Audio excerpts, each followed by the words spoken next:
Hello everyone, my name is Jack and this is Homebrew Heroes, where I share with you all some homebrew content for the game, Dungeons & Dragons. Today is a special day, as I have the honor of teaching you all the noblest of techniques, the art of mortal human projectile combat, Yeet!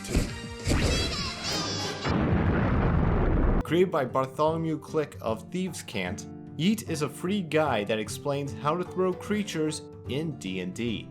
If you've ever wondered how to yeet off your friends and foes in a fun, colorful way, then this guide is for you. The link to this guide can be found in the description below. With that said, let's begin. Oh my god!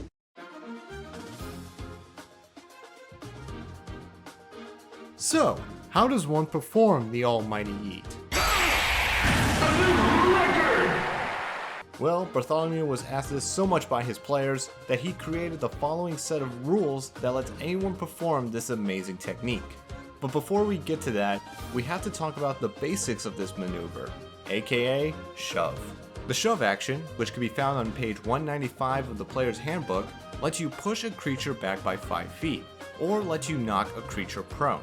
For the demonstrations, the red icon will be the attacker and the bully, aka you, while the blue icon will be the defender, aka the victim of our upcoming actions.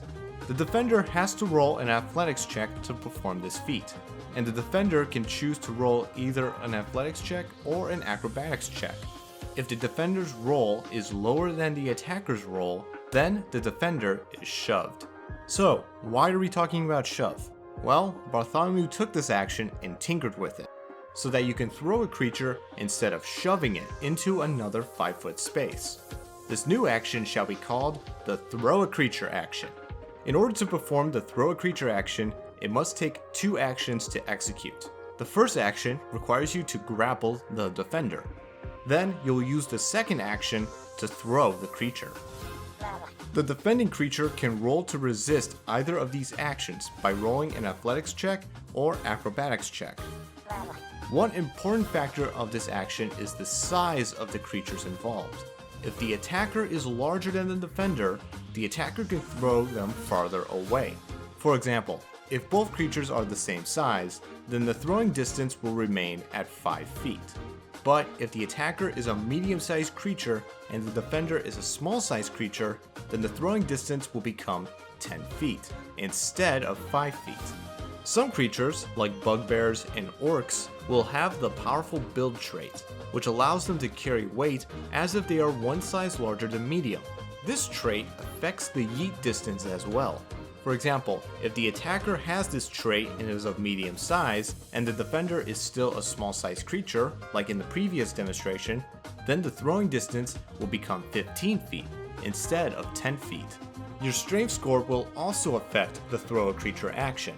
For every +1 on your strength modifier, you can yeet an additional 5 feet. For example, if the attacker has a +5 strength modifier, then you can throw the defender up to 25 feet away. Make the attacker a medium-sized bugbear with this strength modifier, and you can throw a small-sized creature up to 35 feet. That is farther than most walking distance on most creatures. I would not recommend it for travel though. Now that we've covered the distance, it's time to cover the damage output. Throwing a creature 10 feet or more deals bludgeoning damage equal to the attacker's strength modifier. If the defender is thrown beyond 5 feet, the defender must make a dexterity saving throw, or else it'll land prone. The DC for the saving throw is the attacker's strength modifier plus 8. It would be tempting to add fall damage into this action, but Bartholomew suggests against that, as it would become the easiest way to kill small creatures in the game. Also, adding physics to this equation would take a long time to calculate and would drag the game on, so we would advise not to do this. Now, there are a few loose threads to cover before you can start yeeting off. Number 1. If the thrown defender comes to a sudden stop, either by hitting an object midair or by a structure, the defender suffers an additional 1d6 damage per size category difference. For example, if the attacker is of medium size and the defender is small size, then the defender would suffer 1d6 damage if it comes to a sudden stop. Number 2. The attacker can use this action as a ranged weapon attack.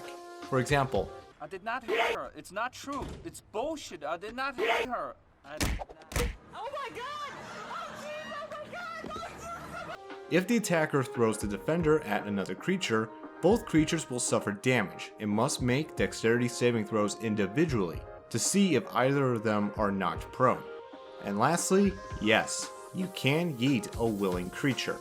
If the defender is willing to be thrown, then the defender will still take damage from the yeet, but they won't fall prone. And that's it. That's the whole guide. It would probably take longer to watch this video than to read this guide for yourself, which you should absolutely do. It's an informative guide on a fun but impractical technique to add to your games. And it's got fun pictures. Everybody loves pictures. Check it out with the link below and have fun yeeting on. And with that, that was the guide to yeeting for Dungeons & Dragons. Let me know in the comments your thoughts of this module down below. And check out some of my other videos, like my video on the races of Final Fantasy XIV, which includes some more races with the powerful build trait. Perfect for yeeting. Thanks for watching, everyone. Be sure to like and subscribe for more homebrew content and other things to yeet off to. Till next time, bye.